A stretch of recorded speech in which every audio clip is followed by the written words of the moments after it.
சங்கீதங்களின் புத்தகம் 5வது சங்கீதத்தில் 12ஆம் வசனத்தை நாம் வாசிக்க கேட்கலாம். கர்த்தாவே, நீர் நீதிமானை ஆசீர்வதித்து காருண்யம் என்னும் கேடகத்தினால் அவனை சூழ்ந்து கொள்ளுவீர். ஆமென். கர்த்தருடைய பரிசுத்த நாமத்திற்கு மகிமை உண்டாவதாக. இங்கே தாவீது கர்த்தரை குறித்து ஆராய்ந்து அறிந்து கொண்ட ஒரு காரியத்தை எழுதுகிறார். அவருடைய தேவன் எப்படிப்பட்டவர், அவருடைய பண்பு என்ன, அவருடைய குணம் என்ன, அவருடைய செயல் என்ன என்பதை அவர் ஆராய்ச்சி செய்து இந்த காரியத்தை இங்கே எழுதுகிறார். அவரை பார்த்து புகழ்ந்து சொல்லுகிறார். இப்போ ஒரு மனிதரை குறித்து நாம் எந்த அளவுக்கு அறிந்து கொண்டோமோ அதை தான் அவர்களை பார்க்கும் பொழுது நீங்கள் இப்படிப்பட்டவங்கன்னு நம்ம சொல்லுவோம். அப்படியாய் இந்த தாவீது கர்த்தரை குறித்து அறிந்து கொண்ட ஒரு காரியத்தை சொல்லி ஆண்டவரை மகிமைப்படுத்துகிறான். ஆமென். இந்த காலவேளையில் இந்த அறிவு நமக்குள்ளே கடந்து வருமானால் நம்முடைய வாழ்க்கையில் ஒரு விசுவாசம் வரும் என்பதை இவ்விடத்திலே நாம் அறிந்து கொள்ள வேண்டியவர்களாக இருக்கிறோம். இந்த அறிவு என்ன அறிவு? தேவனை குறித்து தாவீது என்ன கற்றுக்கொண்டாரா, அவர் எப்படிப்பட்டவர் என்று சொல்லுகிறார். கர்த்தர் எப்படிப்பட்டவரா, அவருடைய செயல் எப்படிப்பட்டதா? நீதிமானை ஆசீர்வதித்து. தேவன் யார்? நாம் ஆராதிக்கிறவர் யார்? அவருடைய செயல் என்ன என்றால் அவர் நீதிமானை ஆசீர்வதிக்கிறவர். சொல்லுங்க எல்லாரும் வாய் திறந்து. நீதிமானை ஆசீர்வதிக்கிறவர். ஆசீர்வதித்து என்ன செய்கிறாராம்? காருண்யம் என்னும் கேடகத்தினால் அவனை சூழ்ந்து கொள்ளுவீர். நீங்க இப்படிதான் நடத்துறீங்க. நீங்க ஆசீர்வதிக்கிறவர் மாத்திரமல்ல, ஆசீர்வதித்த பிறகு உம்முடைய காருண்யம் என்னும் கேடகத்தினாலே அவனை சூழ்ந்து கொள்கிறீர், அவனை மறைத்துக் கொள்கிறீர், அவனை சூழ வேலி அடிக்கிறீர், கேடகமாய் இருக்கிறீர். எதற்காக? ஏன் அப்படி செய்கிறார் ஆண்டவர்? நீதிமானை ஆசீர்வதித்து, நல்லது ஆசீர்வதித்து, காருண்யம் என்னும் கேடகத்தினாலே ஏன் சூழ்ந்து கொள்ளுகிறார்? ஏன் சூழ்ந்து கொள்ளணும்? தேவனுடைய ஆசீர்வாதத்தை ஒருவரும் எடுத்து செல்லாதபடி, ஒரு சத்ருவோ ஆமா எந்த எதிர் வல்லமையும் வந்து அழித்து விடாதபடி அவர் ஆசீர்வதிக்கிறவர் மாத்திரமல்ல, அந்த ஆசீர்வாதம் நமக்குள் தங்கி இருக்க அவருடைய இரக்கத்தினாலே கேடகமாய் நம்மை சூழ்ந்திருக்கிற நல்ல ஆண்டவர். ஆமென்.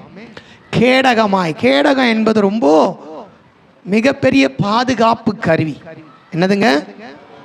ஆமா, கேடகம் என்பது மிகப்பெரிய பாதுகாப்பின் கருவி. அந்த கேடகம் இன்றைக்கு நாம புரிந்து கொள்ளணும்னா, ஒரு நல்ல உடை, புல்லட் ப்ரூஃப் உள்ள ஒரு உடை, துப்பாக்கி குண்டுகள் துளைக்காதபடி நம்மை தற்காக்குகிற ஒரு நல்ல உடை, அப்படி புரிந்து கொள்ளலாம். அதையும் தாண்டி போனோம்னா, இன்றைக்கு இருக்கிற தேசங்களில என்ன செய்யறாங்க? ஒரு இடத்திலிருந்து இன்னொரு இடத்துக்கு ஏவுகண்களை அனுப்பி அந்த தேசத்தை தாக்கும் பொழுது, ஏவுகண்கள் வானத்தில் வரும் பொழுது இங்கிருந்து போய் என்ன செய்ய, எதிர்த்தாக்கல் செய்து அங்கேயே அதனுடைய வல்லமை அழித்து விடுகிற ஒரு பாதுகாப்பு கருவி. அப்படியாய் உங்கள் மீதும் என் மீதும் சத்ருவின் அம்புகள், சாத்தானுடைய பலவிதமான அழிக்கக்கூடிய அக்னி ஆஸ்திரங்கள் உண்டாயிருக்கும் பொழுது, ஆண்டவர் காருண்யம் என்னும் கேடகத்தினாலே சூழ்ந்திருந்தால் அவைகள் வழியிலே என்ன செய்யும்? அவிழ்ந்து போகும். என்ன செய்யும்? அது அவிழ்ந்து போகணும். என்ன? நெருப்பு அணைந்து போகிறது அல்லவா, அதைதான் அது அவிழ்ந்து போகத்தக்கதா இருக்கிறது. ஆனா இந்த ஆசீர்வாதம் யாருக்கு? இந்த ஆசீர்வாதம் யாருக்கு? அவர் யாருக்கு இப்படி செய்ய வாஞ்சையா இருக்கிறாரு? நீதிமானுக்கு. ஆமென். சத்தமா சொல்லாமா? நீதிமானுக்கு. அவர் நீதிமான என்ன செய்யறாரா? ஆசீர்வதித்து அவர் பிளஸ் பண்றார். எத்தனை பேர் கர்த்தருடைய ஆசீர்வாதம் நமக்கு வேணும்? காலவேளை கர்த்தாவே என்னை ஆசீர்வதியோ என்று எத்தனை பேர் கேட்கிறோம்? அந்த ஆசீர்வாதங்கள் எப்படிப்பட்டது என்பதை நாம் பார்க்க போகிறோம். அப்போ அவருடைய ஆசீர்வாதம் நம்ம மேல் வரும் பொழுது என்ன நடக்குமா? நமக்கு ஐஸ்வர்யத்தை பெருக செய்வார். என்னதுங்க? ரெண்டு விதமான ஐஸ்வர்யம். அந்த ஐஸ்வர்யம் பெருகும் பொழுது அதை தின்கிற, அதை அழிக்கிற மனுஷர்களும் பெருகுவார்கள். வேதம் சொல்லுகிறது.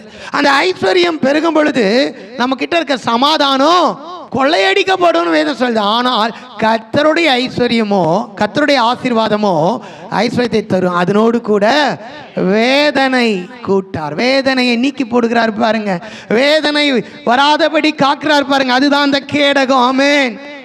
அப்ப இன்றைக்கு தாவீதுக்குள்ள இருந்த அந்த ஒரு பெரிய பார்வை, கர்த்தரை குறித்ததான ஒரு பெரிய அறிவு இந்த காலவேளை நமக்கு இருக்கணும். நான் ஆராதிக்கிறவர் நீதிமானை ஆசீர்வதிக்கிறவர். யாரை ஆசீர்வதிப்பாருங்க? வெறும் ஆசீர்வாதம் மாத்திரமல்ல, அந்த ஆசீர்வாதம் அவருக்கு உண்டாகிற சகல ஐஸ்வர்யத்தையும் சம்பத்தையும் பாதுகாக்கக்கூடிய கேடகமாய் அவனை சூழ்ந்திருக்கிறார். என் ஆசீர்வாதத்தினால, எனக்கு வந்த ஐஸ்வர்யத்தினால எனக்கு வேதனை, என்கிட்ட இருக்கிற பொருள் பெருக்கத்தினாலே எனக்கு துன்பம், எனக்கு பாதிப்பு, எனக்கு மரணம், எனக்கு அச்சுறுத்தல் என்று சொல்லுகிறதற்கு இடம் இல்லாமல் ஆண்டவர் கேடகமாய் சூழ்ந்திருக்கிறவராயிருக்கிறார். ஆமென்.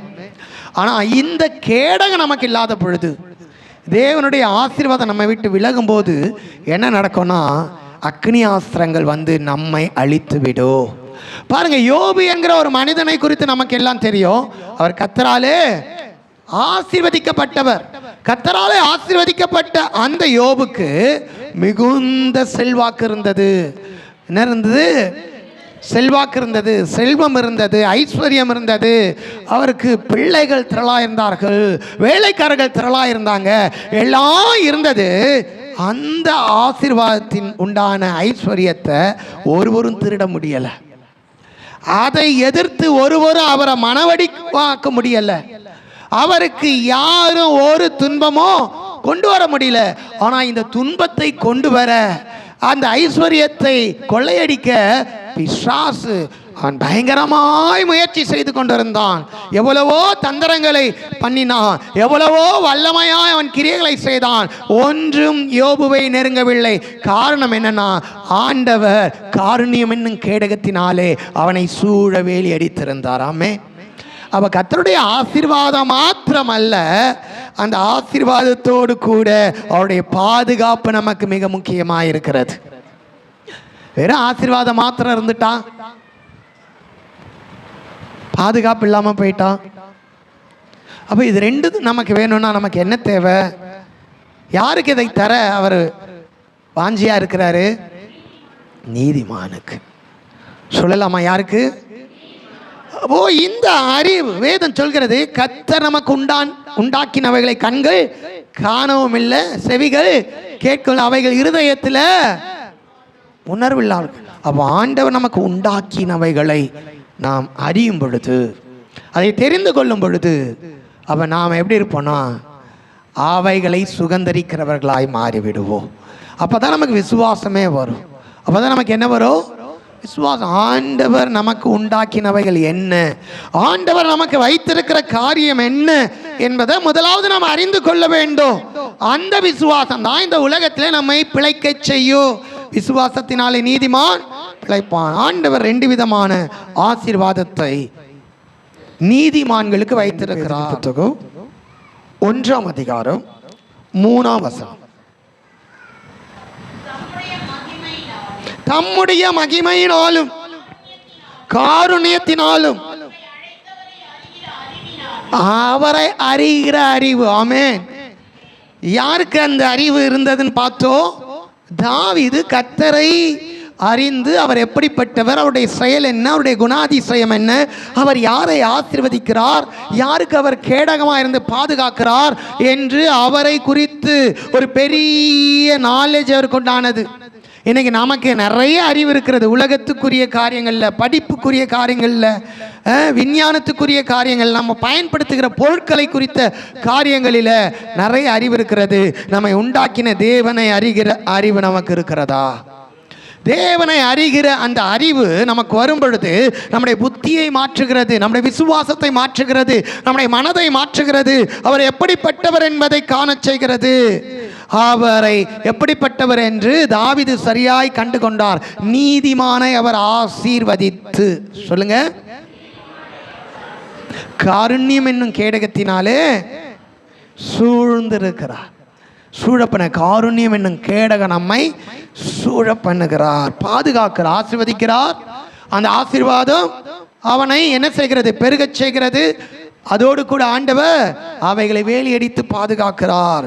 அந்த தேவன் அவரை அறிகிற அந்த அறிவு தாவீதுக்குள்ள இருந்தது போல இந்த காலவேள நமக்கு தேவனை குறித்ததான அறிவு இருந்தா நமக்கு ரெண்டு விதமான காரியங்களை அவர் தருகிறார். என்னவென்றால், அவரை அறிகிற அறிவினாலே ஜீவனுக்கும், முதலாவது என்னதுங்க அப்படின்னா இந்த உலகத்திலே நாம் வாழ்வதற்கும். சொல்லுங்க, இன்னைக்கு அதானே ரொம்ப போராட்டம், ரொம்ப ஸ்ட்ரகிளாக இருக்குது. இந்த பூமியில் வாழ்கிறதுக்கு நமக்கு ரொம்ப ஸ்ட்ரகிளாக, ரொம்ப கஷ்டமாக இருக்குது, ரொம்ப போராட்டமாக இருக்கிறது.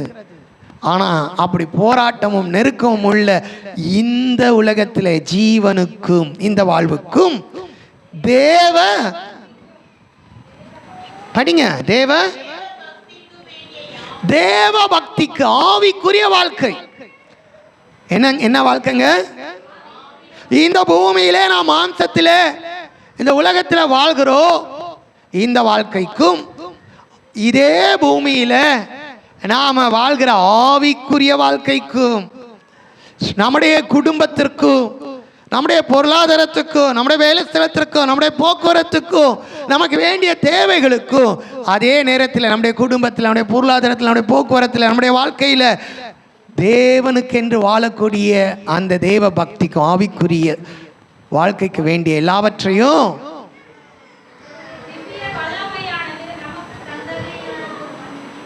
நமக்கு என்ன செய்தான்? தருகிறது.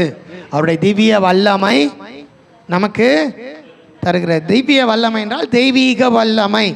சொல்லுங்க, ஆமா, தேவனுடைய வல்லமை, தெய்வீக வல்லமை.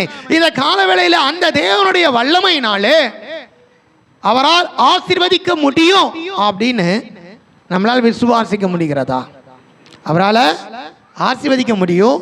அவர் ஆசீர்வதித்ததினால் உண்டாகிற நன்மைகளை அவரால் பாதுகாக்க முடியும். அப்படிப்பட்ட ஒரு வல்லமை உள்ள தேவன் இந்த ஜீவனுக்கும் இந்த உலக வாழ்க்கைக்கும் அன்றாட நம்ம போராடுகிற வாழ்க்கையை நடத்த முடியல என்று தவிக்கிற எத்தனையோ சூழ்நிலைகள், வெறும் பொருளாதாரம் மட்டுமில்லை, வெறும் பணம் மட்டுமல்ல, உறவுகள், பிரச்சனைகள், பலவிதமான நெருக்கங்கள், நாம் சந்திக்கிற அநேக விதமான இந்த உலகத்தில் இருக்கிற காரியங்கள், நம்ம வேலை ஸ்தலத்திலையாக இருக்கலாம், நம்ம மேல இருக்க அதிகாரிகளாக இருக்கலாம், நம்ம வாழ்கிற குடும்பத்தில் இருக்கிற சூழ்நிலைகளாக இருக்கலாம், பிள்ளைகளாக இருக்கலாம், பலவிதமான போராட்டங்கள். வெறும் உணவு, உடை, இருப்பிடம், பொருளாதாரம், பணம் மாத்திரமல்ல, இந்த பூமியில் அதையும் தாண்டி எத்தனையோ காரியங்கள் நம்மை நெருக்குகிறது. நிறைய பேர் வாழ்வதா, வாழ்க்கையை முடிப்பதா என்று அநேகராலே மிரட்டப்படுகிற காரியங்கள் உண்டு. இப்படி நிறைய போராட்டத்தில் இருக்கிறோம். ஆனால் வேதம் சொல்லுது அவருடைய திவ்ய வல்லமை. யாருடைய திவ்ய வல்லமை? தேவனுடைய திவ்ய வல்லமை, நம் தேவனுடைய வல்லமை, பரலோகத்தின் வல்லமை. இந்த ஜீவனுக்கு, இந்த உலகத்தில் வாழ்வதற்கும் தேவ பக்திக்கு வேண்டிய எல்லாவற்றையும் தருகிறதும் அன்றி, இதுக்கும் அடுத்தது ஒரு காரியம் இருக்கு. அது வாக்குத்தத்தம் நம்மை பரலோகத்துக்கு கொண்டு போகிறது. ஆனா இந்த பூமியில ரெண்டு என்னதுங்க? உன்னுடைய உலக வாழ்க்கைக்கு, நார்மலாக இந்த சரீரத்தில் வாழ்கிற வாழ்க்கைக்கும், அதோடு கூட ஆவிக்குரிய வாழ்க்கைக்கும் தேவனுடைய திவ்ய வல்லமை தருகிறது, எல்லாவற்றையும் தருகிறது. சொல்லுங்க, எல்லாவற்றையும் தருகிறது. அவன் வாழ்க்கையில் எல்லாவற்றையும் சந்திக்கக்கூடியது. அதோடு கூட அவருடைய வாக்குத்தத்தங்கள் எனக்கு வேறொரு வாழ்வை, பரலோகத்தையும் சுகந்தரிக்கக்கூடியதாக இருக்கு. அருமையான வாக்குத்தத்தங்க. என்னதுங்க? அருமையான வாக்கு. இந்த ஆராதனை நாம அதை தான் பார்த்தோம். நமக்கு ஆண்டவர் வாக்குத்தத்தம் பண்ணியிருக்கிறார். என்ன பண்ணார்? அவரோடு கூட நம்மை சேர்த்து கொள்ள போகிறார். அப்போ இந்த ரெண்டு காரியம், சொல்லுங்க, இந்த ரெண்டு காரியத்தில் நான் ரொம்ப கஷ்டப்படுறேன். இந்த ஜீவனுக்கு எப்படிதான் என் ஜீவனத்தை நான் நடத்துறேன்னு தெரியல. ஆவிக்குரிய வாழ்க்கையில நான் ரொம்ப நோய்வாய்ப்பட்டு இருக்கிறேன், ரொம்ப பின்தங்கி இருக்கிறேன், நான் ரொம்ப பின்னாடி வந்துட்டேன். கர்த்தரை மகிமைப்படுத்த முடியல.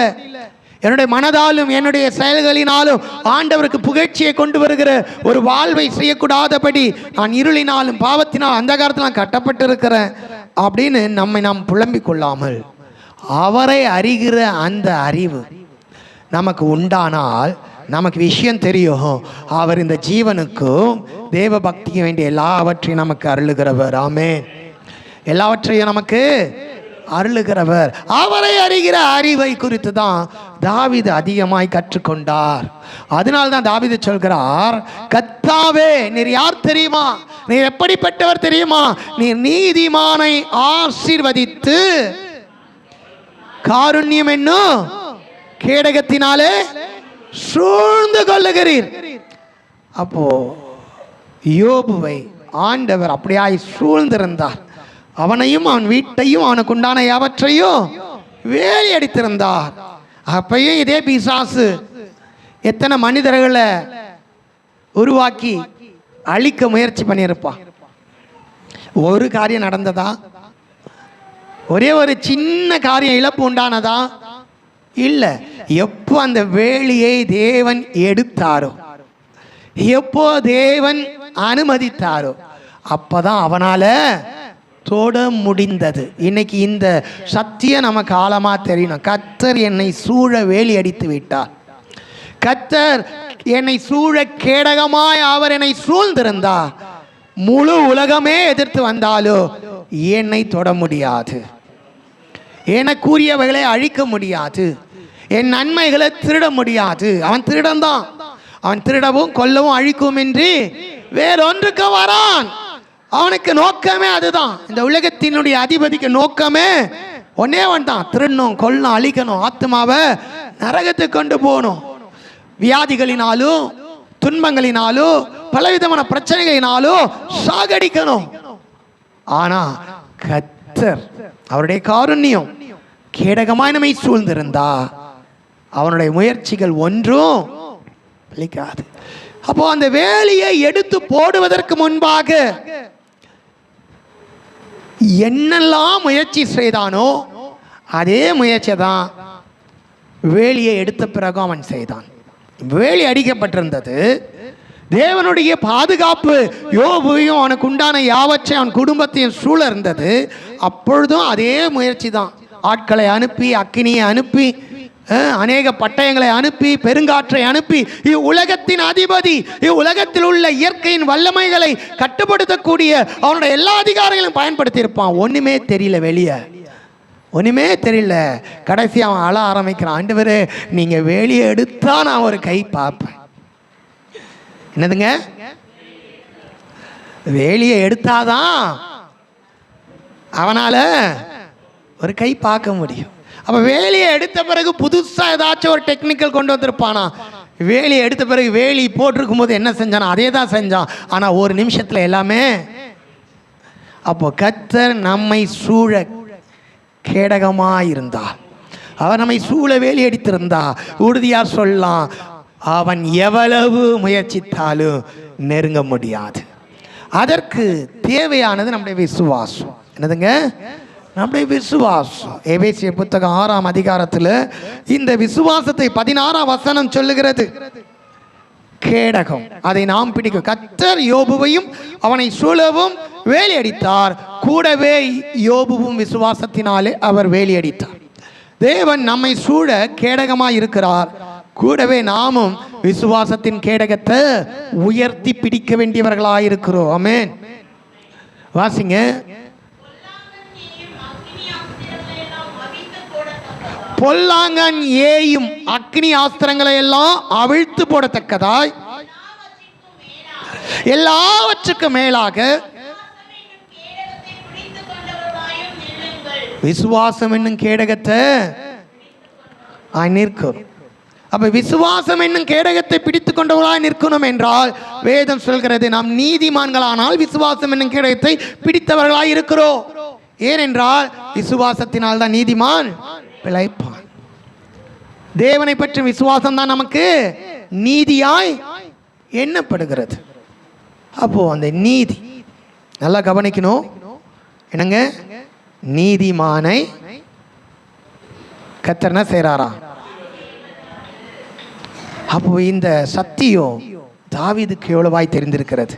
அவர் கர்த்தரை பாடி புகழும் பொழுது அவர் சொல்ற, கர்த்தாவே நீர் நீதிமானை ஆசீர்வதித்து காருண்யம் என்னும் கேடகத்தினால் சூழ இருக்கு. அப்போ இந்த காலவெளியில் இந்த அறிவு, இந்த தெரிந்து கொள்ளுதல், இந்த விஷயம் தேவனை குறித்து, அவருடைய தன்மையை குறித்து, அவருடைய குணாதிசயத்தை குறித்து, அவருடைய செயலை குறித்த இந்த வெளிப்பாடு நமக்கு கிடைக்குமானால் நாம் எவ்வளவு பாக்கியவான்களாயிருப்போம், நாம் எவ்வளவு நம்பிக்கை உள்ளவர்களாயிருப்போம், நம்முடைய வாழ்க்கையில் எந்த அளவுக்கு காரியங்களை மாற்றி செய்யக்கூடியவர்களாய் காணப்படும். ஏன்னா இப்ப நமக்கு விஷயம் தெரிஞ்சு விட்டது. இந்த ஜீவனுக்கும் தேவ பக்திக்கு வேண்டிய எல்லாவற்றையும் அவருடைய திவ்ய வல்லமை தந்தருள் இருக்கிறது. இருக்கா இல்லையா? அப்புறம் ஏன் நாம ரொம்ப கவலைப்பட்டு இருக்கோம்? அப்ப ஏன் நாம ரொம்ப துக்கப்படுகிறோம்? அப்ப ஏன் நாம செயல்படல? நாம இதை விசுவாசிக்கவில்லை. இதை விசுவாசித்தால் நாம் கேடகத்தை பிடித்தவர்களாக இருக்கிறோம். என்ன செய்கிறோம்? ஆமா, அந்த வேத வசனம் என்ன சொல்லுகிறது? சங்கீதம் 5:12 ஆசீர்வதித்து காருண்யம் என்னும் கேடகத்தினால் அவனை சூழ்ந்து கொள்வார். ஆண்டவருடைய செயல், அவருடைய பாதுகாப்பு, அவருடைய கொடுத்தல், அவருடைய குணாதிசயம் எப்படி இருக்கிறது. இப்போ இந்த ஆசீர்வதித்து அப்படின்னு இருக்குல்ல, அது என்ன? ஆண்டவர் ஆல்ரெடி என்ன செஞ்சிருக்காரு? ஆசீர்வதித்திருக்கிறார். வெறும் ஆசீர்வாதம் மாத்திரம் இருந்தால் போதாது. அதற்கு மிக முக்கியமானது என்ன வேணும்? அவருடைய பாதுகாப்பு வேண்டும். இந்த ஆசீர்வாதம் என்பது ஒரு விதைக்குள் உள்ள ஜீவனை போன்றது. என்னதுங்க? ஆமா, ஒரு நல்ல அறுவடை செய்கிறோம். என்ன செய்கிறோம்? அறுவடை செய்கிறோம். முதல் தரமான விதை நெல் என்ன செய்கிறோம்? சேமித்து வைக்கிறோம். இந்த நெல்லுக்குள்ள என்ன இருக்கிறது? ஜீவன் இருக்கிறது. அதை விதைக்காக வைத்திருக்கோம், ஜீவன் இருக்கிறது. இப்போ அந்த நெல் எடுத்துட்டு போயிட்ட ஒருவேளை நம்ம அவித்து விட்டோம், ஒருவேளை அதை சுடத்தண்ணில் போட்டு எடுத்துட்டோம்னா இப்போ அதற்குள்ளே ஜீவன் இருக்கா? அப்போ அதுக்குள்ளே இந்த ஜீவன் என்ன செய்யப்பட்டாயிற்று? அப்போ பாதுகாப்பு இல்லாவிட்டால் ஆசீர்வாதம் இல்லை. அப்போ அதை எடுத்துட்டு போயிட்டு நிலத்தில் விதைச்சா என்ன ஆகும்? ஏதாச்சும் பலன் தருமா? ஆனால் அந்த நெல்லுக்குள்ள அல்ல ஒரு விதைக்குள்ள ஜீவன் இருக்கும் பொழுது, அது மண்ணிலே விதைக்கப்படும் பொழுது அது மண்ணோடு மண்ணாய் மரித்து உள்ள இருக்கிற ஜீவன் முளைத்து அது செடியாகவோ மரமாகவோ அல்லது அறுவடை செய்கிற கதிராகவோ வளர்ந்து ஒரு பெரிய ஆசீர்வாதத்தை, அதனுடைய ஆசீர்வாதத்தை அது நிறைவாக்குகிறது.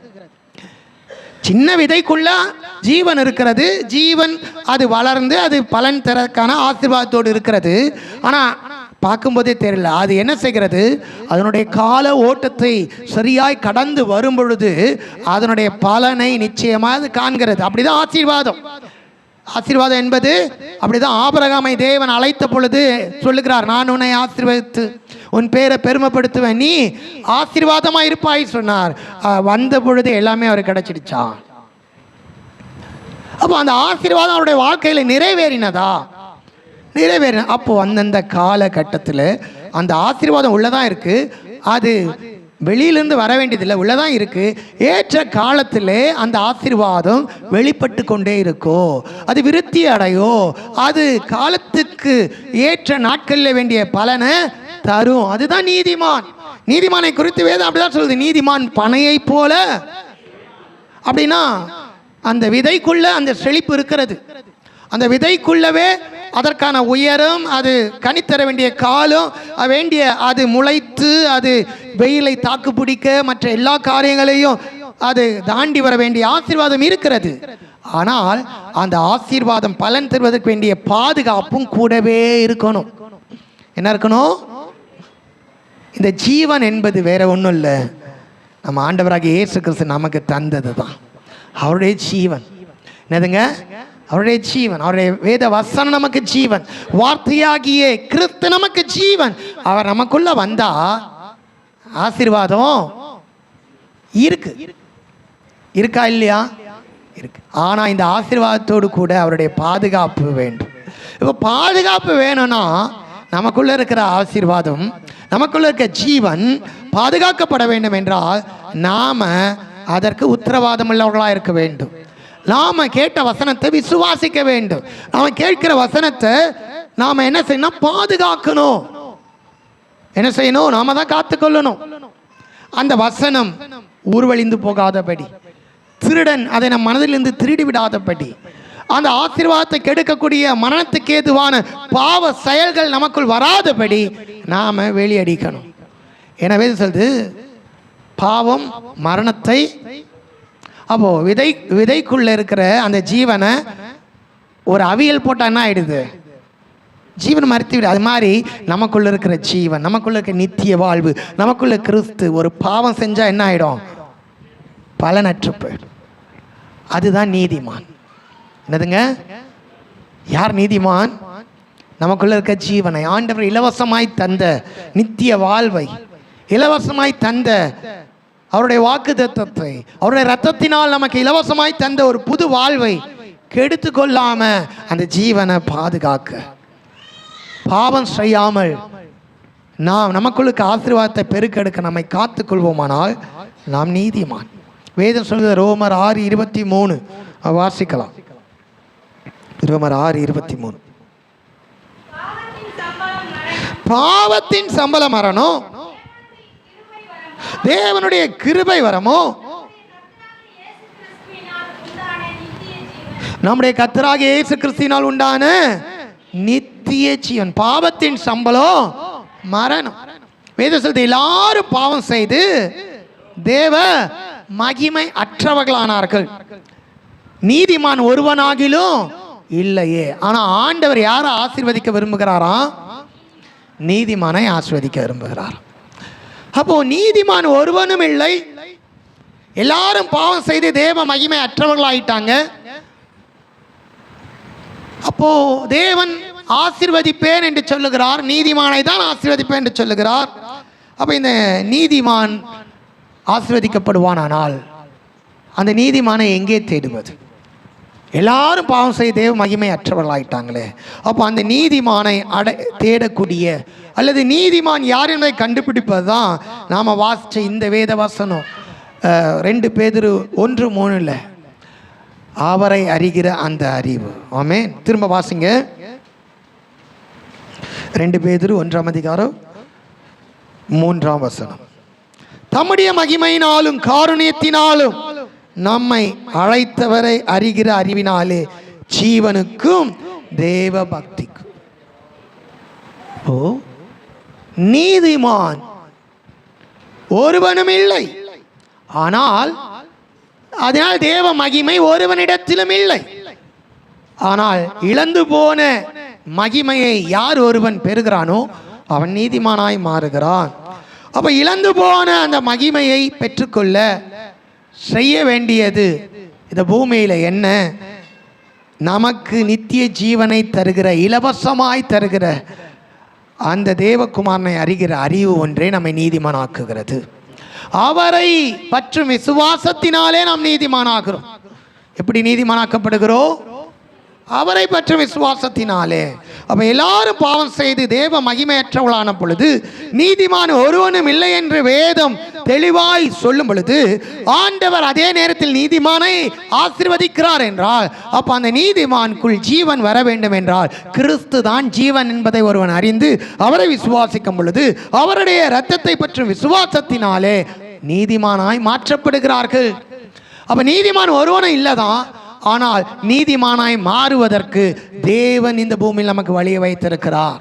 கர்த்தராகிய இயேசு கிறிஸ்துவை யார் ஒருவன் சொந்த இரட்சகராய் ஏற்று அவரை விசுவாசிக்கிறானோ அவன் நீதிமானாக்கப்படுவான். அவன் நீதிமானாக்கப்படுவது உண்மையானால் நிச்சயமாய் கர்த்தர் அவனை ஆசீர்வதிக்கிறார். என்ன செய்யறாருங்க? அப்போ நீதிமானாக்கப்படுகிறவனுக்கு என்ன உண்டு? ஆசீர்வாதம். ஏன்னா கர்த்தர் நீதிமானை ஆசீர்வதித்து, என்னதுங்க? நீதிமான ஆசீர்வதித்து. அப்போ நாம் நீதிமானாக்கப்பட்டால் நாம் கர்த்தரால் ஆசீர்வதிக்கப்பட்டிருக்கிறோம் என்பதை அறியணும். அதில் 2 விதமான ஆசீர்வாதம், இந்த ஜீவனுக்கும் தேவ பக்திக்கும். அப்போ 2 காரியத்தில் நாம் ஆசீர்வதிக்கப்பட்டிருக்கிறோம். ஆவிக்குரிய வாழ்க்கையில் நான் துவண்டு போயிருக்கிறேன்னு சொல்ல முடியாது. அங்கேயும் ஒரு ஊற்று நமக்காய் திறக்கப்பட்டிருக்கிறது. பூமிக்குரிய வாழ்க்கையில் என்னுடைய ஜீவனத்தை, என்னுடைய வாழ்க்கையை நடத்த நான் தடுமாறுகிறேன் என்று சொல்ல முடியாது. அங்கேயும் கர்த்தருடைய ஆசீர்வாதம் நமக்கு இருக்கிறது. ஆனால் நாம் நீதிமானாக மாறும் பொழுது, நாம் ஜீவனை அடைந்திருக்கும் பொழுது, நமக்குள் இருக்க ஜீவனை சாகாதபடி பாதுகாத்து கொள்ள வேண்டும். எப்பொழுது நமக்குள் இருக்கிற ஜீவன் மரித்து போகும், எப்பொழுது நமக்குள் இருக்கிற ஜீவன் கெட்டு போகும் என்றால், நாம் பாவம் செய்வோமானால் கெட்டு போகும். என்னதுங்க? ஏன்னா பாவத்தின் சம்பளம். நாம் பாவத்துக்கு விலகி நீதிக்கு பிழைத்திருக்க நம்மை கர்த்தராகிய இயேசு கிறிஸ்துவுக்கு ஒப்பு கொடுப்போமானால் நாம் ஆசீர்வதிக்கப்பட்டிருக்கிறோம். நமக்குள்ள ஒரு ஆசீர்வாதம் இருக்கிறது. அவர் நமக்கு சில நன்மைகளை தருகிறார். அது திவ்ய வல்லமையினால். என்னதுங்க? திவ்ய வல்லமையினால் அவர் தருகிறார். எத்தனை பேர் இதை விசுவாசிக்கிறோம்? எத்தனை பேர் இதை அறிந்திருக்கிறோம்? ஒருவேளை இதை அறிந்திருக்கிறோம். நான் நீதிமானாக்கப்படும் பொழுது இலவசமாய் அவருடைய இரத்தத்தினாலே நான் கழுவப்பட்டு தேவகுமாரனை என் இரட்சகராய் ஏற்றுக்கொள்ளும் பொழுது நான் நீதிமானாக்கப்படுகிறேன். தேவ நீதி எனக்கு உண்டாயிருக்கிறது. நான் பாவ மன்னிப்பின் நிச்சயத்தை அடையும் பொழுது நான் நீதிமானாக்கப்பட்டிருக்கிறேன். அப்ப நான் நீதிமானானால் என்னை கர்த்தர் ஆசீர்வதித்திருக்கிறார். ஆசீர்வதிப்பார் அல்ல, கர்த்தர் ஆசீர்வதித்திருக்கிறார். அந்த ஆசீர்வாதம் ஒரு விதை போன்றதுதான். அது மரமாய் வளர்ந்து கனி தருவதற்கு பாதுகாப்பு வேண்டும். இடையிலே யாருன்னா வெட்டி போடலாம். இடையிலே அது விதையாய் இருக்கும் பொழுதே அது நிலத்தில் விழுவதற்கு முன்பே அது திருடப்படலாம், அழிக்கப்படலாம். ஆனால் ஆண்டவர் நீதிமானை ஆசீர்வதிக்கும் பொழுது அவர் காருண்யமும் கேடகத்தினாலே பாதுகாக்கவும் செய்கிறார் என்பது நமக்கு மகிழ்ச்சியை அளிக்கிற காரியம். நாம் நீதிமான் என்பதை அறிவோமானால் கர்த்தருடைய ஆசீர்வாதம் நமக்கு உண்டாவது மாத்திரமல்ல, அது நம்முடைய வாழ்க்கையில் பாதுகாக்கப்படுகிறது. இந்த அறிவு, இந்த வெளிப்பாடு, இந்த நாலேஜ் நமக்கு இருந்தா நம்ம சொல்ல மாட்டோம், எவ்வளோ சம்பாதிச்சாலும் ஓட்டப்பையில் போகிற மாதிரி போதையா, திருடன் திருடிட்டு போகிறது மாதிரி காணாமல் போயிடுதையா. என்ன சொல்ல மாட்டோம்? என்ன செய்ய மாட்டோம்? சொல்லவே. இங்கே யாரும் அப்படி சொல்கிறீங்களா? யாரும் சொல்ல மாட்டீங்க. அப்படி யாரும் இல்லைல்ல. அப்போ ஒரு காரியத்தை, அப்போ தேவன் நம்மை ஆசீர்வதிக்கிறார். அந்த ஆசீர்வாதம் நம்முடைய வாழ்க்கையில ஒரு வளர்ச்சியை, ஒரு முன்னேற்றத்தை, ஒரு ஐஸ்வர்யத்தை, ஒரு நன்மையை தருகிறது. அந்த ஐஸ்வர்யத்தினாலே, அந்த வளர்ச்சியினாலே, அந்த நன்மையினாலே எனக்கு வேதனை உண்டாயிருக்கிறது என்று சொல்வதற்கு இடமில்லாமல் ஆண்டவர் வேலி அடித்து பாதுகாக்கிறார். இதுதான் நம்முடைய ஆண்டவர். அவரை குறித்ததான ஒரு தரிசனம், அவரை குறித்ததான ஒரு வெளிப்பாடு, அவரை குறித்ததான ஒரு அறிவு நமக்கு உண்டாயிருக்க வேண்டும். அப்போ எங்க காணாம போகுது? நாம விசுவாச கேடகத்தை உயர்த்தாம, நாம சரியாய் வேலி அடிக்காம, நாம விசுவாசத்தின்படி நாம் சரியா வாழாம, நமக்குள்ள இருக்கிற ஆசீர்வாதத்தின் ஊற்று வற்றி போக இடம் கொடாம நாம் இருக்கணும். ஒருவேளை பாவம் நமக்குள்ள வரும் என்றால், அசுத்த நமக்குள்ளே வரும் என்றால், இதெல்லாம் கெட்டு போயிடும். என்ன ஆயிடுங்க? அப்பதான் நம்ம புலம்போ, ஐயோ இது எப்படி வந்துச்சு தெரியல, எப்படி போச்சு தெரியல. ஏன்னா தேவன் நம்மை ஆசீர்வதிக்கும் பொழுது ஒரு நோக்கத்தோடு தான் ஆசீர்வதிப்பார். ஆபிரகாமை ஆசீர்வதிக்கும் போது ஆண்டவர் சொன்னார், நான் உன்னை ஆசீர்வதிப்பேன், நீ அநேகருக்கு. அப்ப நம்ம ஏன் ஆசீர்வதித்திருக்கிறார்? இந்த ஆசீர்வாதத்தினாலே நாம் செய்ய வேண்டிய காரியம் என்ன என்பதை முதலாவது நம்ம அறிந்து கொள்ள வேண்டும். என்ன செய்யணுங்க? முதலாவது அறிந்து கொள்ள வேண்டும். எப்படிப்பட்ட மனிதனையும் அவரால் பிரகாசிக்க செய்ய முடியும். ஆவிக்குரிய வாழ்க்கையிலும் சேர்தான், உலக வாழ்க்கையிலும் சேர்தான், அவரால் பிரகாசிக்க செய்ய முடியும். பலவிதமான ஆசீர்வாதங்களை ஆண்டவர் இந்த பூமியில வைத்திருக்கிறார். அதை நாம் கொஞ்சம் அறியணும், கேள்விப்படணும். லூக்காவின் சுவிசேஷ புத்தகம் 7ஆம் அதிகாரம் 20-20 அவர்கள் அவரிடத்தில் வந்து யார் யார்கிட்ட வந்தது என்றால், யோவான் ஸ்நானகனுடைய சீஷர்கள் இயேசு கிறிஸ்துவிடத்தில் வருகிறார்கள். வந்து, வருகிறவர் நீர்தானா அல்லது வேற யாராச்சும் வருவாங்களா? நீர் தான் மேசியாவா, இல்ல வேற மேசியா வர நாங்க காத்திருக்க வேண்டுமா என்று கேட்கும்படி யோவான் ஸ்நானகன் எங்களை உம்மிடத்திற்கு அனுப்பினான் என்றார்கள். இந்த கேள்வி நமக்கு ஒரு சாதாரணமாக இருக்கிறோம். அவருக்கும் ஒரு சந்தேகம் அப்படின்ற மாதிரி இருக்கலாம். ஆனால் யோவான் ஸ்நானகன் யார் தெரியுமா? ஸ்திரீனிடத்தில் பிறந்த தீர்க்கதரிசியிலே அவரை போல ஒரு மனிதனோ மேன்மை உள்ளவன் அல்ல என்று தேவனாலே கனம் பெற்ற ஒரு பெரிய தீர்க்கதரிசி. இதோ உலகத்தின் பாவத்தை சுமந்து தீர்க்கிற தேவ ஆட்டுக்குட்டி என்று ஜீவ வார்த்தையாகிய இயேசுவை உலகத்துக்கு வெளிப்படுத்தினவர். அவருடைய வேலை மிக பெரியது. அவருக்கு கிடைத்த அறிவு மிகப்பெரிய. தாவீதுக்கு ஒரு அறிவு இருந்தது தேவனை குறித்து. என்ன அறிவு? இவர் நீதிமானை ஆசீர்வதித்து காருண்யம் கேடகத்தினால் அவனை சூழ்ந்து கொள்ளுகிற தேவன். அவர் மகா பெரியவர். அவராலே முடியும். எந்த மனுஷனை மேன்மைப்படுத்தவும் கனப்படுத்தவும் அவருடைய கரத்தில் வல்லமையும் சத்தும் உண்டு என்று தேவனை குறித்து அறிந்து கொண்ட ஒரு பரிசுத்தவான் இந்த யோவான் ஸ்நானகன். அதெல்லாம் காட்டிலும் 100 மடங்கு விசேஷமானவர். ஏனென்றால் இவருக்கு தெரியுது, இவர் பரத்திலிருந்து வந்த தேவகுமாரர். இவர் தான் முழு உலகத்தின் பாவத்தை சுமந்து தீர்க்கிற தேவாட்டுக்குட்டி. இவர் தான் வர காத்திருந்த வாக்குத்தத்தம் பண்ணப்பட்ட மேசியா. அவருக்குள்ள அந்த அறிவு இருக்கும்போது ஜீவன் இருந்தது, பாதுகாப்பு இருந்தது. அவர் சொல்றார், நீர் பெருகவும் நான் சிறுகவும். தம்மிடத்தில் இருந்த சீஷர்கள் அவரை பற்றி கொண்ட பொழுது மிகவும் சந்தோஷப்பட்டார். அவர் தான் மணவாளன், நான் மணவாளனுடைய தோழன். இப்பொழுது மணவாளனுடைய அந்த மகிழ்ச்சியை நான் அனுபவிக்கிறேன். தோழனா இருந்து நான் சந்தோஷப்படுகிறேன், அவரோடு கூட இருக்கிறேன். நான் அவருடைய சீஷன், அவர் தான் ரபி என்று சொன்னார். ஆனால் இந்த ஜீவன், இந்த அறிவு, அந்த விசுவாசம், அந்த கேடகம் இவரை விட்டு ஒரு சின்ன பிரச்சனை, ஒரு சின்ன சூழ்நிலை விலகிடுச்சு. எல்லாருக்குமே ஒரு நல்ல மாஞ்செடி இருக்குன்னா ஆடு மாடு வந்து மேய ஆசை தான் படும். என்ன செய்யும்? படுமா படாதா? வேலி அடிக்காம விட்டா, ஒருவேளை முழுசா மென்னுட்டா அந்த செடிக்குள்ள இருக்க ஆசீர்வாதம் என்ன ஆயிடுது? போயிடுது. அதே அந்த செடி பாதுகாக்கப்பட்டா ஒரு பெரிய மரமாகி அது வருடா வருடம் என்ன செய்யும்? கனிகளை கொடுத்து ஆசீர்வதி. அப்போ அதனுடைய ஆசீர்வாதம் முழுமையாகும். ஆண்டவர் இந்த பூமியிலே நம்மை ஆசீர்வதித்தால் அந்த ஆசீர்வாதத்துக்கு ஒரு முழுமை இருக்கிறது. அவர் ஆசீர்வதித்ததே எப்படி என்றால் அவருடைய ஸ்டைலின்படி, அவருடைய ரூபத்தின்படி தான் நம்மை உண்டாக்கி அவருடைய மகிமையை நமக்கு உடுத்தி ஆசீர்வதித்தார். ஆனால் பூமியிலே வைத்தார். எங்க வச்சாரு? ஆனால் இங்கே இருக்கிற இந்த ஆசீர்வாதம் எங்கே முழுமை அடைகிறது என்றால் பரலோகத்தில் அதே சாயலோடு அதே மகிமையோடு அவரோடு கூட அங்கே அந்த அந்த பெரிய பலனை அடைகிறோம். பார்த்தீங்களா? அங்கே தான் நம்முடைய ஆசீர்வாதம் முழுமை அடைகிறது. அப்போ ஆண்டவர் நமக்குள்ளே ஆசீர்வாதத்தை வைத்தார். முதல் மனுஷனை அவர் ஆசீர்வதித்தார். அந்த ஆசீர்வாதத்தினுடைய முழுமையான பலன் எங்கே இருக்குன்னா அவரோடு கூட உன்னதத்தில் வாசம் செய்யும் போது அது அடைகிறதா இருக்கிறது. இடையில எவ்வளவோ நடந்து விட்டது. இடையில அது மாதிரி நாம கூட கர்த்தரால் ஆசீர்வதிக்கப்பட்டவர்கள் தான், நீதிமான்கள் தான். சுவிசேஷத்தை கேட்ட பொழுது இயேசு கிறிஸ்துவின் ரத்தத்தினால் பாவங்கள் மன்னிக்கப்பட்டது என்று விசுவாசித்த பொழுது நமக்குள்ள இந்த ஆனந்தமும் சந்தோஷமும் அந்த மனம் திரும்புதலும் தேவனுக்காக வாழ எடுத்த முயற்சிகளும் வைராக்கியங்களும் ரொம்ப அற்புதமானவைகள். ஆனால் அதெல்லாம் வேலி அடிக்கப்பட்டிருக்கிறதா? அதை எல்லாம் காத்துக்கொள்ள விசுவாசம் என்னும் கேடகத்தை உயர்த்தி பிடித்திருக்கிறோமா? பிடிக்காவிட்டா கொஞ்சம் டேமேஜ்லாம் வரும். அப்படிதான் இவரை யோவான் ஸ்நானகனை எடுத்துகிட்டு போயிட்டு ஜெயிலில் போட்டிருக்கிறாங்க. இப்போது அவருடைய மனதில் பலவிதமான தர்க்கங்கள். என்னதுங்க? அதனால தான் பவுல் சொல்கிறாரு, கர்த்தராகிய இயேசு கிறிஸ்துவை அறிகிற அறிவுக்கு விரோதமாக எழும்புகிற மேட்டின்மைகளையும் தர்க்கங்களையும் எந்த எண்ணத்தையும் அவருக்கு நம்ம தேவனை அறிகிற அறிவுக்கு விரோதமாக நிறைய எழும்பும்.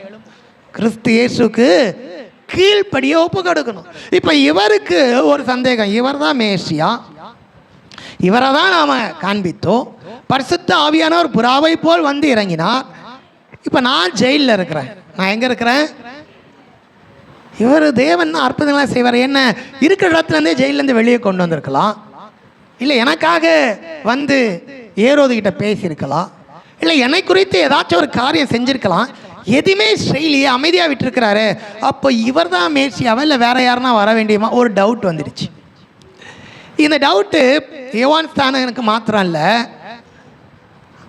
பெரும்பாலும் சபையில் இருக்கிற அநேகர் நமக்கெல்லாம் வருது. சில நேரங்களில் ஆரம்பத்தில் ஆண்டவரை அறிந்து ரட்சிக்கப்பட்டு அப்படியே நடத்தும் பொழுது ஆஹா ஓஹோ என்று ஆண்டவரை புகழ்ந்து வரும்பொழுது எங்கேயோ ஒரு சின்ன தோல்வி, ஏதோ ஒரு இழப்பு, ஏதோ ஒரு நஷ்டம், ஏதோ ஒரு பெரிய பரிதாபம் வரும்பொழுது ஆண்டவர் நம்ம இவர் தானா? இவரை தான் நம்பினேன், இவரை தான் ஆராதிச்சேன், உண்மையிலே இவர் தேவனா இருந்தா ஏன் இந்த இடத்துல நம்மளை கைவிட்டாரு, இத்தனை இடத்துல நமக்கு இதை செஞ்சிருக்கிறாரு அப்படின்ற ஒரு சந்தேகம் நமக்கு எழும்புகிறதா இருக்கு. அவ்வளோ பெரிய மனுஷன் யோவான் ஸ்நானகன், அவருக்கு அவ்வளோ பெரிய வெளிப்பாடு. அவர் பிறக்கிறதுக்கு முன்பாகவே அவரை குறித்ததான வாக்குத்தத்தங்கள் வேதத்திலே தீர்க்கதரிசனமாக எழுதப்பட்டிருந்தது. அவருக்கே ஒரு டவுட் வந்துச்சு பாருங்க, ஒரு பிரச்சனை வரும்போது. என்னங்க, அவருக்கே சந்தேகம் வந்துடுச்சு, நீங்க தான் இயேசுவா இல்லை வேற ஒருவர் வரணுமா? இன்னைக்கு அப்படிப்பட்ட மனநிலையோடு எத்தனை பேர் அமர்ந்திருக்கிறோம்? அப்படிப்பட்ட மனநிலையோடு அமர்ந்திருக்கிறோமா? அப்போ அங்கே ஆண்டவர் ஒரு விளக்கத்தை தராரு. வாசிங்க, வாசிங்க, யாராச்சும் ஒருத்தர் வாசிங்க. அந்த சமயத்தில் இப்படி வந்து கேள்வி கேட்கிற அந்த சமயத்தில்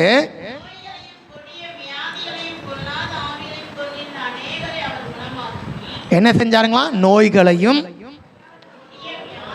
கொடிய வியாதிகளையும் பொல்லாத ஆவிகளையும் குணமாக்கினார். இது ஆண்டவருடைய செயல். நம்ம இப்போ இதை கொஞ்சம் ஆழமாக நம்முடைய சிந்தைக்குள்ளே நம்முடைய ஆவிகளை கொண்டு வரணும். நோய்களையும் சொல்லுங்களேன், கொடிய வியாதிகளையும் பொல்லாத ஆவிகளையும் கொண்டிருந்த அநேகரை குணமாக்கினார். இப்போ இந்த வார்த்தை சொன்ன அப்படின்னா ஏன் இன்னும் எனக்கு பிபி சரியாகலை, எனக்கு ஏன் சுகர் போல அப்படின்னு ஒரு சந்தேகம் நமக்கு. அப்படிப்பட்டவர் ஆனால் ஏன் எனக்கு இதெல்லாம் அப்படின்னு ஒரு சந்தேகம் நமக்குள்ள எழும்புகிறாங்க. நம்முடைய அறிவு, கர்த்தரை அறிகிற அறிவுக்கு விரோதமாக இப்படிப்பட்ட எண்ணங்கள்லாம் வருதில்ல. முதலாவது அதெல்லாம் தேவனுக்கு கீழ்ப்படியாக ஒப்பு கொடுக்கணும். அப்போ இந்த காரியத்தை விளக்குறாங்க. இப்போ இதே விஷயம் யோவானுக்குள்ள அப்படி இருக்கு. அவர் கொடிய நோய்களை எல்லாம் குணமாக்குறாராம், பொல்லாத ஆவிகளிலே சிக்குண்டவர்களை சுகமாக்குறாராம், பொதுவாக இருக்கிற நோய்களை குணமாக்குறாராம். இதெல்லாம் செய்கிறாருன்னா ஜெயிலில் இருக்க என்னையா அவர் வந்து எடுக்கல?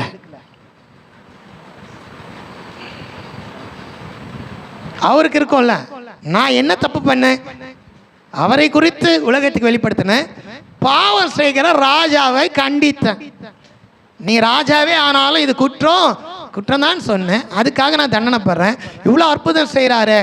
அப்போ இவர் மேர்சி அவனா வந்து என்ன இங்கேருந்து என்ன செய்யலாம், மாற்றிட்டு இருக்கலாம்ல. அப்போது அவருடைய விசுவாசமும் அவருக்கு பெற்றிருந்த எல்லா காரியமும் ஜீவன் அங்கே மரித்து போய்விட்டு. சில நேரங்களில் பிசாசு வேத வசனத்தை திருடும்படியாய் அல்லது அந்த வசனத்தை திருட முடியாவிட்டால் கொஞ்ச நாளில் அது நம்ம கிட்ட அவிசுவாசத்துக்குள்ளே போய் சூழ்நிலை சோதனைகளில் அந்த வசனம் பலன் தராதபடி அதையும் மீறி நமக்குள்ள கவலைகளையும் உலகத்தினுடைய ஆசைகளையும் உலகத்தின் பக்கம் திருப்பி அந்த வசனம் நமக்குள்ளே உயிருள்ளதாக இருந்தாலும் ஒரு நாளும் பலன் தராதபடி நெருக்கி போடும்படியாய் சில காரியங்கள் நமக்குள்ளே ஓடிக்கிட்டு தான் இருக்கும். ஏன்னா இது உலகம். நாம் விசுவாசத்தினை தொடங்கி விசுவாசத்தை நாம் ஜெயிக்க வேண்டும், விசுவாசத்தினாலே உலகத்தை ஜெயிக்க வேண்டும், விசுவாசத்தை நாம் நிறைவேற்ற வேண்டும். அவர் தான் கிறிஸ்து என்பதிலே நிற்கணும். அந்த இடத்துல தான் பவுல் நின்னாரு. பசியோ நிர்வாணமோ நாசமோசமோ பட்டயமோ மரணமோ எது வந்தாலும் தேவனுடைய அன்பை விட்டு என்ன அந்த ஸ்டாண்டுக்கு அந்த நிலைக்கு நம்மை ஆயத்தப்படுத்தும் போது தான் அந்த மகிமை நமக்கு தேவன் ஏற்படுத்தி இருக்கிறது. நம்ம கண்கள் காணலை, நம்முடைய காதுகள் கேட்கல, நம்முடைய இருதயத்தில் அவைகள் தோன்றும் எல்லாம் அந்த உணர்வு இல்லாத இருக்கிறோம். நமக்கு தேவன் ஒரு பெரிய காரியத்தை உருவாக்கி இருக்கிறார் என்பதை பார்த்தா இதெல்லாம் நமக்கு ஒன்றுமே இல்லை. நீங்களும் நானும் சந்திக்கிற போகிற இந்த பயனெல்லாம் ஒன்றுமே இல்லை. நமக்கு தெரியும் ஜீவனுக்கும் தேவ பக்திக்கு வேண்டிய எல்லாவற்றையும் அவருடைய திவ்ய வல்லமை எனக்கு தந்தருள் இருக்கிறது. அந்த வார்த்தையை சொல்லி ஜெயிப்போம், அந்த வார்த்தையை சொல்லி ஆசீர்வாதத்தை காத்துக்கொள்வோம். நமக்குள்ள இருக்கிற ஆசீர்வாதத்தை சாகடிக்கும்படி வருகிற சூழ்நிலைகளை நாம் தள்ளி போட்டு நமக்குள்ள ஆசீர்வாதம் அது பெருகத்தக்கதாய் அது வளரத்தக்கதாய் நாம் விசுவாச அறிக்கைகளை செய்கிறவர்களாக இருப்போம். இப்போ இந்த காரியத்தை ஆண்டவர் சொன்னார். நோய்களையும் கொடிய வியாதிகளையும் பொல்லாத ஆவிகளையும் கொண்டு இந்த மக்களையெல்லாம் அவர் சுகமாக்கி குருடர்களுக்கு பார்வை அளித்தார். இயேசு இந்த கேள்வி கேட்டவங்களுக்கு பிரதித்திரமாக, நீங்கள் போய் கண்டவைகளையும் கேட்டவைகளையும் யோவானுக்கு அறிவியுங்கள். குருடர் பார்வை அடைகிறார்கள், சப்பானிகள் நடக்கிறார்கள், குஷ்டரோகிகள் சுத்தமாகிறார்கள், செவிடர் கேட்கிறார்கள், மரித்தோர் எழுந்திருக்கிறார்கள், தரித்திரருக்கு சுவிசேஷம் பிரசங்கிக்கப்படுகிறது. எவனோ அவன் பாக்கியம். இதாங்க விசுவாச நீதிமான். என்ன, நாம் எப்படி நீதிமான் ஆகிறோம்? ஆண்டவர்கிட்ட இடரல் இல்லாது இருக்கும். அவர் சகலத்தையும் செய்ய வல்லவர். ஆனால் ஒருவரும் தங்கள் சுய விருப்பத்தினால அவர்கிட்ட இருந்து ஒரு காரியத்தையும் பெற முடியாது. நாம் அவருக்கு கட்டளை கொடுத்து ஒன்றையும் செய்ய வைக்க முடியாது. ஏன்னா அவர் எதற்கும் கட்டுப்பட்டவர் அல்ல. அவர் தான் எல்லாவற்றையும் அண்ட சராசரங்களையும் ஆளுகை செய்கிற தெய்வம். அவரை நாம் விசுவாசிக்க வேண்டும், அவரை நாம் நம்ப வேண்டும். அவர் நம்மை தம்முடைய பரிசுத்த இரத்தத்தினாலே கழுவி நீதிமானாக்கப்பட்டிருக்கிறோம். அவர் நமக்கு நித்திய வாழ்வை அளித்திருக்கிறார். அவர் நமக்கு வேண்டிய எல்லாத்தையும் தர வாக்கு பண்ணியிருக்கிறார். அவர் செய்வார் என்று அவரிடத்தில் விசுவாசமா இருக்கணும். இது காரியம் நடக்கல, அந்த காரியம் நடக்கலன்னு நாம் அவர்கிட்ட இடரல் அடைந்தால் நம்முடைய ஆசீர்வாதத்தை இழந்து போவோம். அவர் நீதிமனை ஆசீர்வதிக்கிறார், ஆனால் ஆசீர்வாதத்தை இழந்து போவதற்கு அவிசுவாசம் போதும். நம்முடைய அவிசுவாசமே நம்முடைய ஆசீர்வாதங்களை இழக்க செய்கிறதா இருக்கிறது. அப்போ நாம் இடரல் அடையாது இருக்கும். எத்தனை பேர் புரியுது? யாருக்கே இடரல் வந்ததுங்க? யோவான் ஸ்தானகர், அவருக்கே இடரல் வந்தது. அப்போ இடரல் வராமல் இருப்பது கூடாத காரியம். இடரல் வராமல் இருக்காது, இடரல் வரும். ஆனால் நாம் இடராமல் விசுவாசிக்கும் பொழுது அந்த ஆசீர்வாதத்தை நாம் அடைய முடியும். நிச்சயமாக ஆண்டவருடைய பாதுகாப்பு இருக்கும். நம் நீதிமான என்ன, தேவனிடத்தில் இடரல் இல்லாமல் இவர் தான் என் ரட்சகர், இவர் தான் இயேசு, இவர் தான் என் ரட்சகர், இவரால் தான் எனக்கு நித்திய ஜீவன் உண்டு, இவர் எனக்கு போதுமானவர், இவர் தான் என்னை பரலோகத்துக்கு கொண்டு செல்கிறவர் என்கிறதிலே இடரல் இல்லாமல் அவரை தேவனாக மேசியாவாக நாம் விசுவாசித்து அவரை ஆராதிப்போமானால் நாம் பாக்கியவான்கள். அந்த பாக்கியவான் யார்? பாக்கியவான் விசுவாசத்தினாலே அவங்க பாக்கியவான், அவங்க தான் நீதிமான். நாம் நீதிமானால் நிச்சயமாய் நம்முடைய வாழ்க்கையில் ஆண்டவர் என்ன செய்வார்? ஆசீர்வதிச்சிருக்கிற, ஆசீர்வதிப்பார் அல்ல, உள்ளே இருக்கு ஒரு விதைக்குள்ள எப்படி ஜீவனுக்கு அது மாதிரி கிறிஸ்துவுக்குள் வந்த நாம் யாவருக்குள்ளும் கர்த்தருடைய ஆசீர்வாதம் உள்ளதான் இருக்கு. அது பாதுகாப்பும் இருக்கிறது. நாம் இடரற்றவர்களாய், அவிசுவாசத்துக்குள் போவாதவர்களாய், பாவத்தினாலே நம்மை கெடுத்துக் கொள்ளாதவர்களாய், தேவனை பற்றும் பயத்தோடு கூட அவரை நாம் பின்பற்றுவோமானால் இந்த ஜீவனுக்கும் தேவ பக்தி வேண்டிய எல்லாவற்றையும் அவர் தந்திருக்கிறாரே, அதை நாம் எடுத்து சுதந்திரித்து அனுபவிக்க முடியும். இந்த காரியம் நமக்கு வேணும். பாருங்க, தரித்திரருக்கு என்ன அறிவிக்கப்பட்டதான்? அந்த ஒரே வசனத்தை மாத்திரம் சொல்லி முடிக்கிறேன். 2 கொரிந்தியர் 8:9.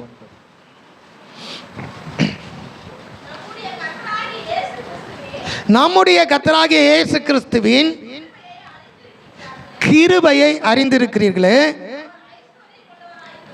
அவர் ஐஸ்வர்யம் உள்ளவராயிருந்தும் நீங்கள் அவருடைய தரித்திரத்தினாலே ஐஸ்வர்யன் ஆகும்படிக்கு உங்கள் நிமித்தம் அவன் தெய்வம் நமக்காக தரித்திரர் ஆனார். அதுக்கு நிறைய அர்த்தம். இன்னும் சொல்ல போனால் ஆவிக்குரிய அர்த்தங்கள் நிறைய, ஆவிக்குரிய அர்த்தம் நிறைய. நாம பாவம் செய்து பிதாவின் வீட்டில் எந்த ஒரு உரிமையும் இல்லாமல் வெளியேற்றப்பட்டதுனால நாம தரித்திரராக இருக்கிறோம். பரலோகம் சகல மகிமையினாலும் சகல ஐஸ்வர்யத்தினால் நிறைந்திருக்கிறது. நாம வெளியே தரித்திரராக இருந்தோம். இந்த பூமியை தேவன் ஆசீர்வதித்து இதை ஆண்டு கொள்ளும்படி அவனுக்கு அதிகாரத்தை கொடுத்தார். அவன் ஒரு ராஜாவாக இருந்தான். அவன் பாவம் செய்து அதிகாரத்தை பிசாசனிடத்தில் துளைத்ததினாலே அவன் ஆளுகை செய்ய வேண்டிய பூமியில அவன் தரித்திரனாய் காணப்பட்டான். என்னவா இருந்தாங்க?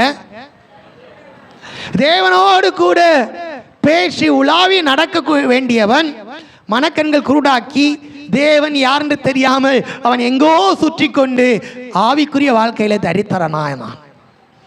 இப்படி நாம் தரித்திரராய் இருப்பது தேவனுக்கு சித்தம் இல்லாதனால அவர் சகல ஐஸ்வர்யம் உள்ளவராக இருந்தோ நமக்காக அவர் தரித்திரராய் இந்த உலகத்தில் வந்து நம்முடைய தரித்திரத்தினாலே அவர் தரித்திரமானார்.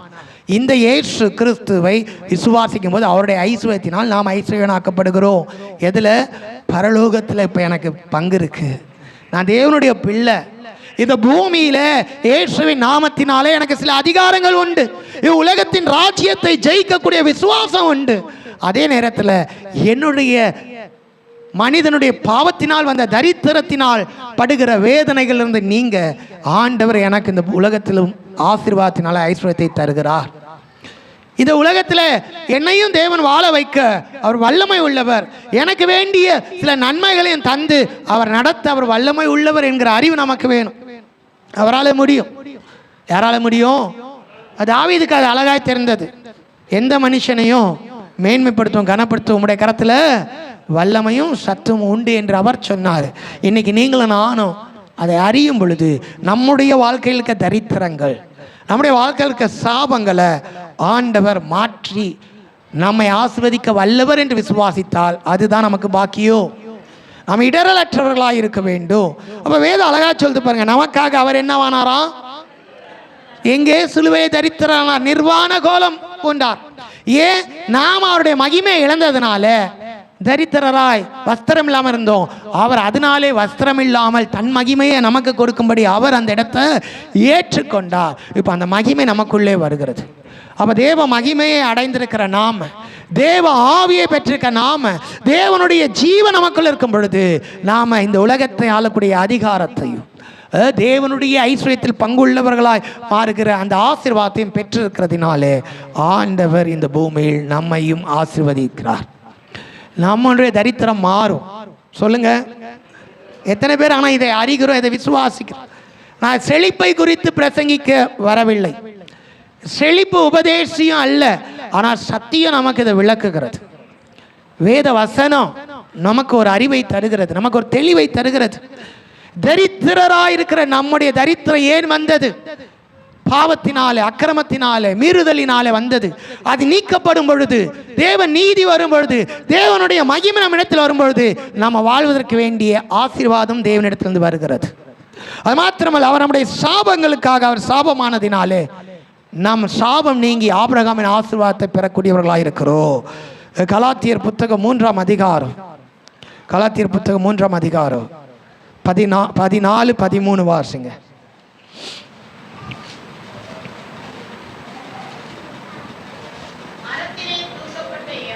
மரத்திலே தூக்கப்பட்ட எவனும் சபிக்கப்பட்டவன் என்று எழுதியிருக்கிறதினாலே கிறிஸ்து நமக்காக சாபமாகி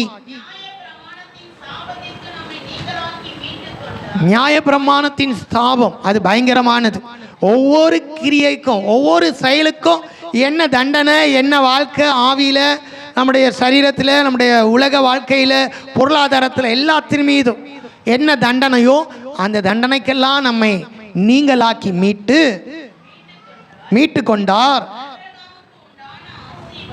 ஆபிரகாமுக்கு உண்டான ஆசீர்வாதம் கிறிஸ்து இயேசுவினால் மற்ற ஜனங்களாகிய நமக்கு வரும்படியாகவும் ஆவியை குறித்து சொல்லப்பட்ட வாக்குத்தத்தத்தை நாம் விசுவாசத்தினால் பெரும்படியாகவும் இப்படி ஆயிற்று. அப்ப 2 காரியம் இருக்கிறது. நான் ரட்சிக்கப்பட்டுட்டேன், தேவ சமூகத்தில் வந்துட்டேன், நீதிமானாக்கப்பட்டேன், தேவ மகிமையை அடைந்திருக்கிறேன், நான் தேவனுக்கு ஏற்றபடி வாழ்றேன், எனக்குள்ளே ஜீவன் இருக்கிறது, எனக்கு முன்னே தேவன் ஆசீர்வாதத்தையும் சாபத்தையும் மரணத்தையும் ஜீவனையும் வைத்திருக்கிறார். முதல் மனிதனுக்கு அதை தான் காண்பித்தார். இந்த கனியை புசிச்சா இதோ ஜீவ விருட்சத்தின் கனி, இந்த கனியை புசிச்சா வாழ்வு. அப்ப எனக்கு முன்னாடி இருக்கிறது. அது நியாயப்பிரமாணத்துக்குள்ளாய் அடங்கியிருந்தது. ஆனால் கிறிஸ்து இயேசுவை பற்றிய விசுவாசத்தினாலே அந்த நியாயப்பிரமாணத்தின் மூலமா என் கிரியைகளுக்கு வந்த எல்லா சாபத்தையும் என்னை விட்டு நீக்கி அதிலிருந்து என்னை மீட்டு கொண்டார். அதனாலே விசுவாசத்தினாலே ஆபிரகாமுக்கு உண்டான ஆசீர்வாதத்துக்கு நான் சொந்தக்காரனா இருக்கிறேன். முதலாவது நம்மளுடைய வாழ்க்கையை குறித்த ஒரு சின்ன ஒரு அறிவு, ஒரு மேலான பார்வை, ஒரு தரிசனம் நமக்கு வேணும். நான் ரட்சிக்கப்பட்டுட்டேன், நான் நீதிமான் ஆயிட்டேன், நான் இடரில்லாமல் கர்த்தரை விசுவாசிக்கிறேன், எனக்கு என்ன நேர்ந்தாலும் எப்படிப்பட்ட சூழ்நிலை வந்தாலும் யோபு எப்படி கர்த்தரை விசுவாசித்தாரோ அப்படியா அவர்தான் தேவன், அவர்தான் ரட்சகர், அவர் எனக்கு பரலோக வாழ்க்கையை வைத்திருக்கிறார் என்று விசுவாசிக்கிறேன்னு சொன்னான். இந்த பூமியில என் தரித்திரமும் என் சாபமும் நீங்கி நான் ஆசீர்வதிக்கப்படுவேன் என்கிற அந்த சத்தியத்தை நாம் அறிந்திருக்க வேண்டும். கர்த்தர் அதை செய்ய வல்லவர் என்பதை நாம அறியணும். ஆனால் பாவமும் மீறுதலும் அக்கிரமும் பலவிதமான சில உலகமும் நமக்குள்ள வருமானால் நம்முடைய பாதுகாப்பை நாம் இழந்து விடுவோம். பாதுகாப்பை இழக்கும் பொழுது நம்முடைய ஆசீர்வாதங்கள் கெட்டு போகும். அப்போ எப்பொழுதும் நாம் எப்படி தான் இருப்போம்? அதே உபத்திரம், அதே பாடு, அதே பெருமூச்சு, அதே வேதனை, அதே கொந்தளிப்பு, அதே ஏக்கம். அப்படி ஏங்கி வாழ்றதுக்கு தேவன் நம்மை அழைக்கல. நமக்கு பரலோகத்தை வாக்கு பண்ணியிருக்கிறார். ஆமே, நமக்கு மகிமையான அந்த ஸ்தலத்தை உருவாக்கி இருக்கிறார். அப்போ இந்த பூமியில் நான் ஒரு பெரிய ஐஸ்வர்யத்தை அடையாமல் போனாலும் நிலையான ஐஸ்வர்யம் எனக்கு உண்டு. இந்த பூமியில் ஒன்றையும் நம்ம கொண்டு போக போகிறதில்லை. இந்த பூமியை ஒன்றையும் நாம் சுதந்திரித்து கொள்ள போவதில்லை. இந்த பூமியில் உள்ள வெள்ளியெல்லாம், பொன்னெல்லாம், வைரமெல்லாம் எதுவானாலும் அக்கினியில் ஒரு நாள் என்னதான் செய்யப்படும்? அழிக்கத்தப்படும். அப்படிப்பட்ட இந்த உலக பொருளுக்காக என் தேவனை நான் என்ன செய்ய மாட்டேன்? விசுவாசிக்காம இருக்க மாட்டேன், அவிசுவாசம் கொள்ள மாட்டேன். இந்த உலக பொருளுக்காக நான் தேவன் உண்டா இல்லையா என்று இடரல் அடைய மாட்டேன். அவரை தான் நான் விசுவாசிக்கிறேன். நான் பாக்கியவான்கள். அப்ப நிச்சயமா தேவன் நம்மை நம்பி தருவார். இந்த பொருளோ பணமோ இந்த வாழ்வோ என்னை விட்டு உன்னை பிரிக்காது என்று அவர் அறியணும். பிசாசம் கொடுப்பான், பலவிதமான ஆசீர்வாதம் கொடுத்து கடைசியில் ஆண்டவர் பெயரை அங்கே மறுதளிக்க செய்வான். ஆண்டவர் பெயரை சொல்லி தான் உலகத்தில் புகழும் பணமும் ஐஸ்வர்யத்தையும் சம்பாதிக்க வைத்து கடைசியில் ஆண்டவரை மறுதளிக்க சொல்லி தன்னை முன்னாடி வைப்பான். அதுதான் பிசாசு தருகிற ஆசீர்வாதம். அது ஆபிரகாமுக்கோ தாவீதுக்கோ யோசேப்புக்கோ படிப்படியாக அனுபவத்தினால அந்த முழு வளர்ச்சி அடையும்படி இந்த பூமியில் கிடைத்தது போல் இருக்காது. ஒரே நாளில் கிடைக்கிறதா இருக்கும், இல்லை ஒரு குறுகிய காலத்தில் கிடைக்கிறதா இருக்கும். அது நிலைக்காது.